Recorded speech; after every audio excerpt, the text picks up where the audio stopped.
Britain के प्रधानमंत्री जब भारत की धरती पर कदम रखते हैं तो ऋषि सुनक क्या कहते हैं? ऋषि सुनक को जब पत्रकारों ने प्रतिक्रिया मांगी तो ऋषि सुनक ने कहा, मुझे भारत में अपनी जड़ों पर गर्व है और मुझे भारत में अपने संबंधों पर भी गर्व है, क्योंकि उनकी पत्नी भी भारतीय है, वहां ब्रिटेन की नहीं है। चीन में, कोरिया में, जगह जगह भारत में जन्म लेना पहले लोग पाप समझते थे। ये हिंदुस्तान में पैदा हो गए ऐसा पाप समझते थे। ये कोई देश है, ये कोई नाग लोग है, ये देश का ऐसा मजाक उड़ाने वाला देश का प्रधानमंत्री है। तब मैं ये कहना थी, जो बाइडेन को भारत में क्या बात हुई ये इसका खुलासा करने के लिए वियतनाम की धरती पर जब पहुंचे तब वहां पर जाकर पत्रकारों को बता पाए कि हमारी और नरेंद्र मोदी की द्विपक्षीय वार्ता क्या हुई। और द्विपक्षीय वार्ता में क्या कहा वियतनाम में पत्रकारों को? उन्होंने कहा कि हमने भारत में मानव अधिकार कार्यकर्ताओं के विषय में, मानव अधिकारों के विषय में सवाल किया, हमने पत्रकारिता के स्वतंत्रता के विषय में सवाल किया और हमने लोकतंत्र के विषय में सवाल किया। ये तीन महत्वपूर्ण बातें जो बाइडेन ने बताई, जिसको वहां पर पत्रकारों को, अब आप कल्पना कीजिए कि जो बाइडेन ने जो सवाल खड़े किए नरेंद्र मोदी के, नरेंद्र मोदी ने खारिज कर दिया उसी समय दुनिया के सबसे ताकतवर देश के राष्ट्रपति की पत्रकारों की स्वतंत्रता की बात।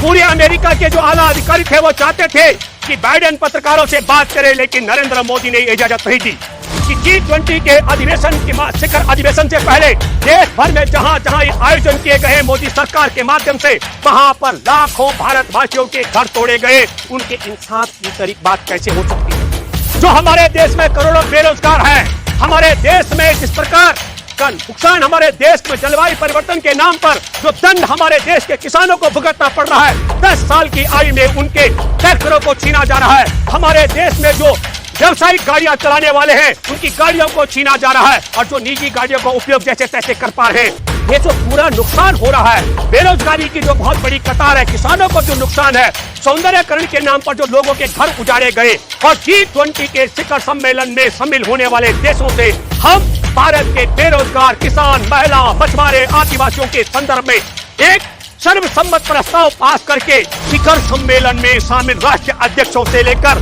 देश के अलग अलग राज्यों के मुख्यमंत्री को निमंत्रण था, लेकिन उसमें मल्लिकार्जुन खड़गे को निमंत्रण नहीं दिया गया। क्या कारण है राज्यसभा में विपक्षी नेता को निमंत्रण न दे पाना? क्योंकि लोकतंत्र का अपमान करना था, संविधान का अपमान करना था, हमारे देश के शिष्टाचार का अपमान करने का षड्यंत्र है, क्योंकि मल्लिकार्जुन खड़गे जाति से दलित है और दलित के साथ में बैठ करके साझा भोज करने के लिए नरेंद्र मोदी किसी भी कीमत पर, उनकी सरकार के मंत्रिमंडल के लोग तैयार नहीं थे। दोस्तों नमस्कार, मैं हूं भूपेंद्र रावत और मैं आपके साथ बात करूंगा।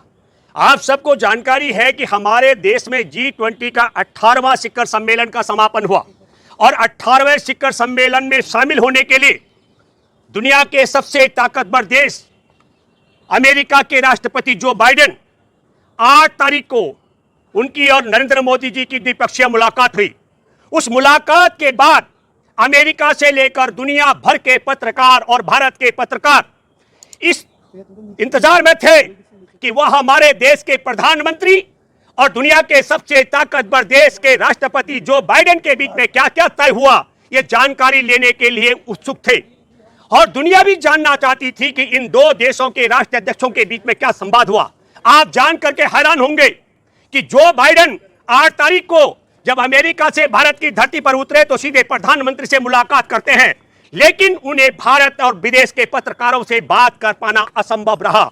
आप हैरान होंगे जान करके कि जो बाइडेन को भारत में क्या बात हुई, ये इसका खुलासा करने के लिए वियतनाम की धरती पर जब पहुंचे तब वहां पर जाकर पत्रकारों को बता पाए कि हमारी और नरेंद्र मोदी की द्विपक्षीय वार्ता क्या हुई। और द्विपक्षीय वार्ता में क्या कहा वियतनाम में पत्रकारों को? उन्होंने कहा कि हमने भारत में मानव अधिकार कार्यकर्ताओं के विषय में, मानव अधिकारों के विषय में सवाल किया, हमने पत्रकारिता के स्वतंत्रता के विषय में सवाल किया और हमने लोकतंत्र के विषय में सवाल किया। ये तीन महत्वपूर्ण बातें जो बाइडेन ने बताई, किसको? वहां पर पत्रकारों को।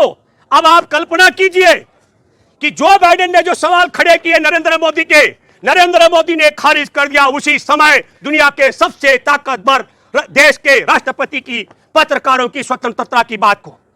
पूरे अमेरिका के जो आला अधिकारी थे वो चाहते थे कि बाइडेन पत्रकारों से बात करे, लेकिन नरेंद्र मोदी ने इजाजत नहीं दी। दूसरी बात, मैं मानवाधिकार कार्यकर्ताओं की बात करना चाहता हूं। मैं वो जिक्र नहीं करूंगा जो जेलों में बंद है या जिनको जेलों में जिनकी जान चली गई है। मैं इसी शिखर सम्मेलन की तैयारी से पहले 18, 19 और 20 अगस्त की बात करूंगा। 3 दिन का हमारा अधिवेशन था सुरजीत भवन दिल्ली में।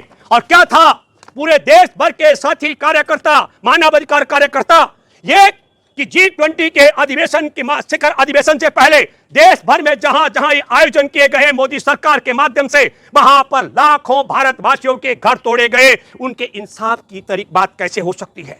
जो हमारे देश में करोड़ों बेरोजगार हैं, हमारे देश में जिस प्रकार का नुकसान हमारे देश में जलवायु परिवर्तन के नाम पर जो दंड हमारे देश के किसानों को भुगतना पड़ रहा है, 10 साल की आयु में उनके ट्रैक्टरों को छीना जा रहा है। हमारे देश में जो व्यवसायिक गाड़ियां चलाने वाले हैं उनकी गाड़ियों को छीना जा रहा है, और जो निजी गाड़ियों का उपयोग जैसे तैसे कर पा रहे हैं। ये जो पूरा नुकसान हो रहा है, बेरोजगारी की जो बहुत बड़ी कतार है, किसानों को जो नुकसान है, सौंदर्यकरण के नाम पर जो लोगों के घर उजाड़े गए, और G20 के शिखर सम्मेलन में शामिल होने वाले देशों से हम भारत के बेरोजगार किसान, महिला, मछुआरे, आदिवासियों के संदर्भ में एक सर्वसम्मत प्रस्ताव पास करके तैयार करने की तैयारी सुरजीत भवन के अंदर कर रहे थे। आप जान करके हैरान होंगे कि मोदी सरकार की पुलिस ने 19 अगस्त को हमारे उस सम्मेलन में व्यवधान डाला, पुलिस बल भेज करके मानवाधिकार कार्यकर्ताओं को रोक दिया। देश में बेघर किए गए लाखों लोगों की आवाज को उठाने की तैयारी, देश में लाखों लोगों के, किसानों का मामला, ट्रैक्टरों का मामला, तमाम मामलों को उठाने से रोका गया। ये दूसरा टेलर मैं बता रहा हूं मानव अधिकारों को लेकर। और तीसरा, लोकतंत्र को लेकर के हमारे देश में दुनिया जानती है कि राज्यसभा में विपक्ष के नेता है मल्लिकार्जुन खड़गे, और लोकतंत्र का दस्तूर है, मानवता का दस्तूर है, व्यावहारिक है, राजनीतिक और सामाजिक दस्तूर है कि विपक्ष के नेता को निमंत्रण दिया जाना चाहिए था। शिखर सम्मेलन में शामिल राष्ट्रीय अध्यक्षों से लेकर देश के अलग अलग राज्यों के मुख्यमंत्रियों को निमंत्रण था, लेकिन उसमें मल्लिकार्जुन खड़गे को निमंत्रण नहीं दिया गया। क्या कारण है राज्यसभा में विपक्ष के नेता को निमंत्रण न दे पाना? क्योंकि लोकतंत्र का अपमान करना था, संविधान का अपमान करना था, हमारे देश के शिष्टाचार का अपमान करने का षड्यंत्र है। क्योंकि मल्लिकार्जुन खड़गे जाति से दलित है, और दलित के साथ में बैठ करके साझा भोज करने के लिए नरेंद्र मोदी किसी भी कीमत पर, उनकी सरकार के मंत्रिमंडल के लोग तैयार नहीं थे। इसलिए मैं ये कहना चाहता हूं, जो बाइडेन जैसा दुनिया का सबसे ताकतवर देश का राष्ट्रपति नरेंद्र मोदी के आगे इतना बौना साबित हुए कि वह देश अपने देश के पत्रकारों से बात नहीं कर पाए। अब एक अहम सवाल है कि पत्रकार जो जानकारी लेता है अपनी जेब में नहीं रखता है, वह देश की जनता को परोसता है। तो नरेंद्र मोदी बताए देश को कि वह देश से छिपाने के लिए पत्रकारों से क्यों भागने का काम करते हैं। मैं आपको बताना चाहता हूं, ये जो मैं आपको कह रहा हूं, ऐसा नहीं है कि जो बाइडेन नरेंद्र मोदी की तरह इस प्रकार की सोच रखने वाले हों कि पत्रकारों का अपमान करते, या उनके साथ इच्छा नहीं, उनकी इच्छा बात करने की नहीं थी। ये सब कुछ था, उनकी इच्छा भी थी, और वो उदार भी है, और अमेरिका में पत्रकारों का सम्मान भी किया जाता है। लेकिन नरेंद्र मोदी इस विषय पर देश और दुनिया में जो कुछ भी करते हैं उसे पत्रकारों के साथ इसलिए साझा नहीं करते हैं क्योंकि वह देश की जनता के खिलाफ, और वह देश में जो बड़े धनवान लोग हैं उनके हित में होता है। यही नहीं कि हमारे देश में नरेंद्र मोदी ने मीडिया का, लोकतंत्र का, हमारे देश में मानवाधिकार कार्यकर्ताओं का, विपक्ष के नेता का अपमान किया हो। नरेंद्र मोदी को जब मौका मिलता है तो नरेंद्र मोदी हमारे देश और देश की जनता का भी अपमान करता है। मैं आपके सामने एक उदाहरण देता हूं। ब्रिटेन जिसका दुनिया में राज रहा, जिसका गुलाम भारत भी रहा है, ब्रिटेन के प्रधानमंत्री है ऋषि सुनक। ऋषि सुनक के दादा दादी 1930 के दशक में यहां से पूर्वी अफ्रीका चले गए थे। ऋषि सुनक के पिता का जन्म केन्या में हुआ, ऋषि सुनक की मां उषा का जन्म तंजानिया में हुआ, और ऋषि सुनक ब्रिटेन के प्रधानमंत्री हैं। और आपको बता देना चाहता हूं मैं, ब्रिटेन के प्रधानमंत्री जब भारत की धरती पर कदम रखते हैं तो ऋषि सुनक क्या कहते हैं? ऋषि सुनक को जब पत्रकारों ने प्रतिक्रिया मांगी तो ऋषि सुनक ने कहा, मुझे भारत में अपनी जड़ों पर गर्व है, और मुझे भारत में अपने संबंधों पर भी गर्व है, क्योंकि उनकी पत्नी भी भारतीय है, वह ब्रिटेन की नहीं है।